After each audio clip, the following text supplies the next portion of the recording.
continuar operando y que se preserven también esos puestos de trabajo, ¿no?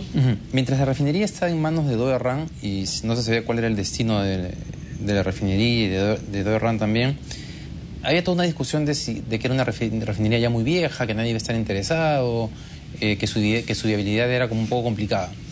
Sin embargo, cuando ya comienza el proceso de liquidación y esto se avecina, de pronto surge esta discusión de que más bien había dos acreedores interesados en que la refinería, en sacar a Doe Ran rapidísimo porque querían comprársela ellos. Más allá de los chismes y rumores, la refinería, a pesar de su antigüedad y de la deuda que tiene, es, digamos, internacionalmente hablando, sigue siendo una refinería interesante para un potencial inversionista que no opera actualmente en el Perú. Digo, además de los acreedores, podrían haber interesados internacionales en comprarla. Bueno, eso es lo que vamos a ver en el camino, ¿no? ¿El Banco de Inversión no les ha dado ninguna indicio por ahí? Sí, el Banco de Inversión señala que hay potenciales interesados, ¿no? Pero aquí hay que decir algo, ¿no? Digamos, durante todos estos, desde que se pararon las operaciones del complejo metalúrgico en el 2009, la posición de la administración de Doe Ran era que el complejo metalúrgico solamente podía funcionar los tres circuitos de manera integrada, es decir, zinc, plomo y cobre, ¿no?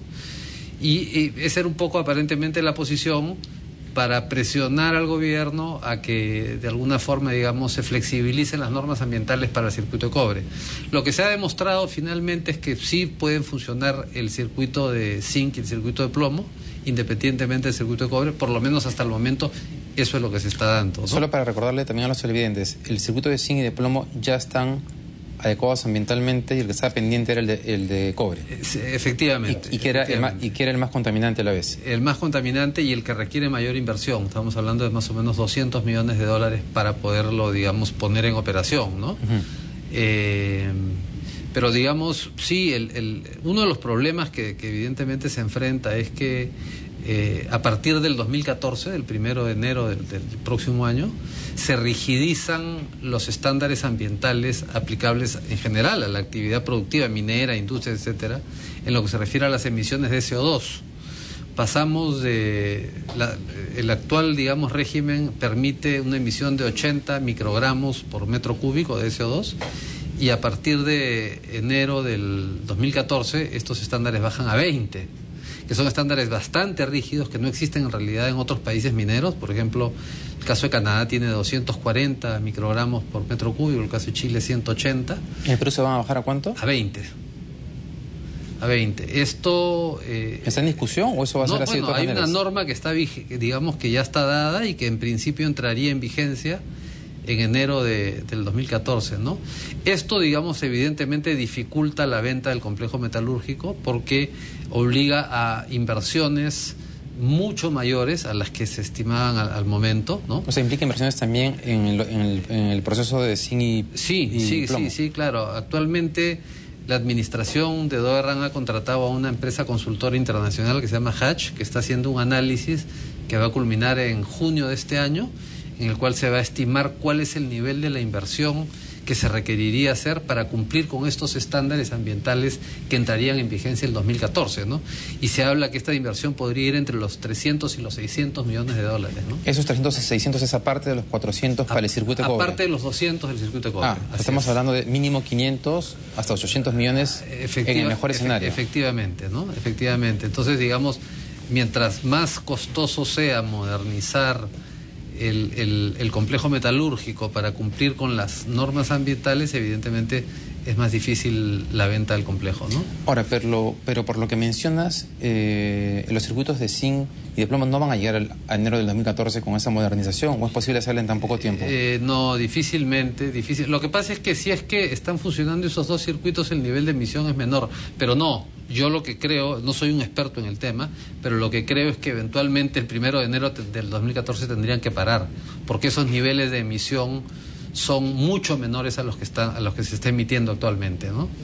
Actualmente se está emitiendo con la norma vigente de 80, ¿no? Y inclusive en algunas ocasiones se han pasado un poco, ¿no? Claro, pero por factores climáticos, digamos. ¿Y legalmente es posible hacer, digamos, porque una opción es que prorrogue la aplicación de esa norma durante un tiempo, que no sé si esta norma es la que afecta también a Petroperú o a la Pampilla o no, o es otra, sí, otra norma. Sí, también afecta, pero entonces la van a prorrogar afecta de a la todas industria en general, afecta al sector transporte, afecta a la minería, afecta a una serie de sectores, ¿no? Pero considerando eso, entonces lo más probable es que esa norma se prorrogue. Porque... Bueno, eso es una decisión que corresponde al Ministerio del Ambiente conjuntamente con el Ministerio de Energía y Minas y el Ministerio de Economía, ¿no? Pero evidentemente una posibilidad es que se prorrogue la entrada en vigencia de esa norma, ¿no? Hay ya muchas empresas que han manifestado, que entiendo que en el caso de Southern han hablado de una inversión de $1.000 millones para poderse adecuar al cumplimiento de esa norma, ¿no? Entonces es un tema que entiendo que el Poder Ejecutivo está estudiando para ver cómo lo va a manejar, ¿no? Ahora, el riesgo de prorrogarlo es que creo que esa norma ya es la que ha sido prorrogada varias veces. No. Esa es una diferente. No es la prórroga que permitía que la Pampilla y Petroperú siguiesen operando. No. Esta es una norma nueva que se dio, me parece, el año 2010 o 2011 para entrar en vigencia el 2014.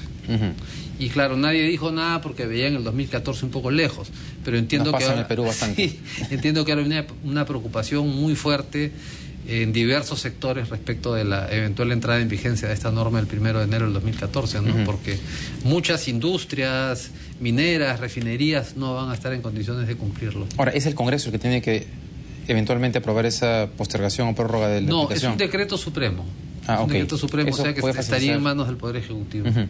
¿Qué porcentaje de trabajadores actualmente están laborando?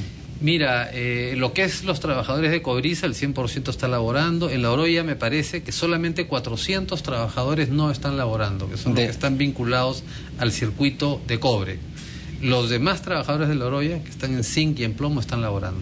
¿Que son en total? En total, creo que están trabajando alrededor de 1.200 trabajadores o 1.500 trabajadores. O sea, la mayor parte ya está, está en operación. Sí, la mayor parte. Eso quiere decir, yo voy a usar la palabra, no tienes que usarla tú, que entre las muchas mentiras que decía Dodo Herrán, una de ellas era que no era posible, digamos, aislar los procesos de producción para continuar con la de zinc y de plomo y efectivamente paralizar la de cobre.